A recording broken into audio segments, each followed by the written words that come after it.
ഹദീസിൽ കാണാം എല്ലാ ദിവസവും ഹജ്ജും ഉംറയും ചെയ്യാൻ ഭാഗ്യം കിട്ടിയവർ, എല്ലാ ദിവസവും ഹജ്ജും ഉംറയും ചെയ്യാൻ ഭാഗ്യം കിട്ടിയവർ, എന്റെ പ്രിയമുള്ളവരെ, ഇതിനേക്കാളും വലിയ പ്രതിഫലമെന്താ? എന്റെ പ്രിയമുള്ളവരെ, മഗ്രിബിന്റെ ഇശാഇന്റെ ഇടയിലെ കാര്യമാ പറയുന്നത്. ഇത്രയും ചെയ്ത് കഴിയുമ്പോ സുബ്ഹാനല്ലാഹ്, ഇശാഇന്റെ ബാങ്ക് വിളിക്കാ സമയമായി, ഇശാഇന്റെ ബാങ്ക് വിളിക്കാ സമയമായി. പടച്ചവനെ, നിസ്കാരപ്പായിൽ വെറുതെ ഇരുന്നാൽ ഒരു അമലും നീ ചെയ്യണ്ട.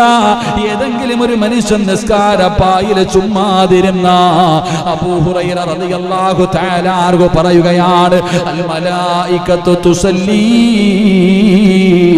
അലാ അഹദികും മാദാമ ഫീ മുസല്ലാ അല്ലദീ സല്ലാ ഫീഹി മാ ലം യുഹദിസ് തഖൂൽ അല്ലാഹുമ്മഗ്ഫിർ ലഹു അല്ലാഹുമ്മഗ്ഫിർ ലഹു അല്ലാഹുമ്മ ഇർഹംഹു.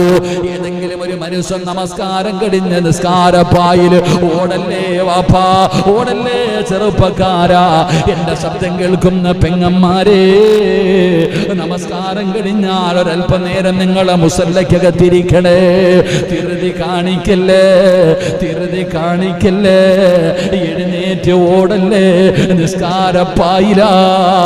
അവിടെ ഇരുന്നുള്ള പ്രാർത്ഥനയ്ക്ക് ഉത്തരമുണ്ടെന്നാണ് അല്ലാഹുവിന്റെ റസൂല് പറഞ്ഞല്ലോ. ഫർള് നമസ്കരിച്ചിട്ട് ഒരു മനുഷ്യന് അതേ ഇരിപ്പിൽ ഇരുന്നു കൊണ്ട് സംസാരിക്കാതെ ദുആ ചെയ്ത അവന്റെ ദുആയിന് ഉത്തരമുണ്ടെന്ന് നബി മുഹമ്മദ് മുസ്തഫ സല്ലല്ലാഹു അലൈഹി വസല്ലമ തങ്ങളല്ലേ പറഞ്ഞു തന്നത്.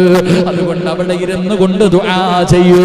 നീ ദിക്റ് പറയാതെ ആ നിസ്കാരപ്പായിൽ മിണ്ടാതിരുന്നാൽ, നീ ദുആ ചെയ്തില്ലെങ്കിലും, നീ ദിക്റ് പറഞ്ഞില്ലെങ്കിലും, നീ ഖുർആൻ ഓതിയില്ലെങ്കിലും, ആ നിസ്കാരപ്പായിൽ ഇരിക്കുന്ന സമയത്തോളം അല്ലാഹുവിന്റെ മലക്കുകൾ നിനക്ക് വേണ്ടി ദുആ ചെയ്യുകയാ.